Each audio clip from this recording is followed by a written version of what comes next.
Dans le cadre de toute réforme éducative, il est bon tout d'abord de voir d'où on vient et où on va avant de parler du contenu de la réforme proprement dite, des aspects méthodologiques. Il est bon de faire un petit détour sur un petit détour de type épistémologique et de se poser la question dans quel contexte s'inscrit la réforme en cours. Et donc je voudrais vous proposer d'étudier un petit peu les différentes façons de comprendre l'APC et de vous proposer quelques outils d'analyse pour mieux comprendre où vont les systèmes éducatifs aujourd'hui. Alors, d'où viennent les réflexions que je vais vous soumettre aujourd'hui? Eh bien, on peut dire qu'elles sont issues d'une approche empirique qui est liée d'une part à l'observation de systèmes éducatifs. Dans les 20 années qui viennent, j'ai eu l'occasion de côtoyer une quarantaine de systèmes éducatifs et donc je pense que je peux dire que j'ai une bonne vision de ce qui se passe dans les différents pays, sur les différents continents. Également les rencontres internationales, il y a également une étude de documents, tout ça, ça constitue, si vous voulez, les sources de cet exposé. Quand on parle d'APC, il me semble qu'il y a trois convergences qui ne sont contestées par personne. Autrement dit, trois dénominateurs communs à toutes les manières de comprendre l'APC. Première convergence, c'est que les contenus d'enseignement vont plus loin que les savoirs et les savoir-faire.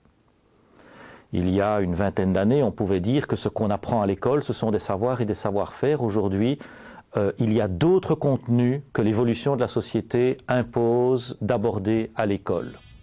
Deuxièmement, personne ne nie non plus l'importance accordée au fait que l'élève est acteur de ses apprentissages. Ce n'est plus l'enseignant qui a le rôle central dans la classe, bien que ça reste un acteur incontournable, mais on dit que c'est l'élève qui est au centre des apprentissages, puisque c'est à l'élève que devra revenir l'essentiel de l'activité d'apprentissage. Et une troisième convergence qui est que le savoir agir en situation est valorisé. Donc tout le monde reconnaît aujourd'hui que l'école ne peut plus se passer d'évoquer, de mettre les situations complexes au centre des apprentissages.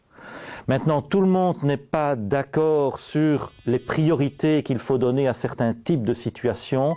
Est-ce qu'il faut donner la priorité à des situations en début d'apprentissage ou plutôt à des situations au terme d'un certain nombre d'apprentissages? Mais tout le monde s'accorde à dire que les situations complexes doivent jouer un rôle important à l'école. Pour comprendre les divergences maintenant, il est nécessaire de travailler sur trois paramètres qui sont compris de manière différente par les systèmes éducatifs. D'une part, les systèmes éducatifs ont une compréhension différente du profil de sortie de l'élève. D'autre part, il y a des processus d'enseignement-apprentissage qui sont différents. Et troisièmement, il y a des contenus ou en tout cas des accents différents qui peuvent être mis sur certains contenus. Évoquons tout d'abord les profils de sortie. Vous savez qu'un profil de sortie détermine ce sur quoi l'élève va être évalué et un profil de sortie traduit des finalités différentes. On peut dire qu'il y a essentiellement trois types de profils de sortie que l'on peut évoquer. Tout d'abord, le profil qui est traditionnellement le plus connu est ce qu'on appelle un profil général ou un profil généraliste en termes culturels et cognitifs. Dans cette manière de comprendre le profil de sortie, ce qui est important avant tout pour l'élève, c'est d'acquérir un certain nombre de connaissances et un certain nombre d'éléments de culture pour pouvoir développer cette culture, se l'approprier pour pouvoir la développer.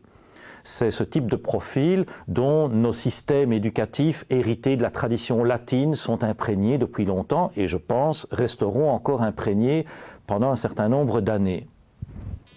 Il y a une deuxième manière de comprendre un profil de sortie, qui est un profil, une manière de comprendre le profil qui est fort développé dans le monde anglo-saxon et qui est un profil sous forme de standards. Que sont les standards? Les standards, ce sont des listes d'objectifs, ce sont des listes de savoir-faire qu'un élève doit pouvoir maîtriser à la fin de chaque année, à la fin de chaque cycle. Et ces standards sont élaborés dans une perspective un petit peu d'uniformisation des systèmes éducatifs. Et une troisième catégorie de profils de sortie, ce sont des profils de sortie qu'on peut qualifier de profils de sortie en termes de famille de situation.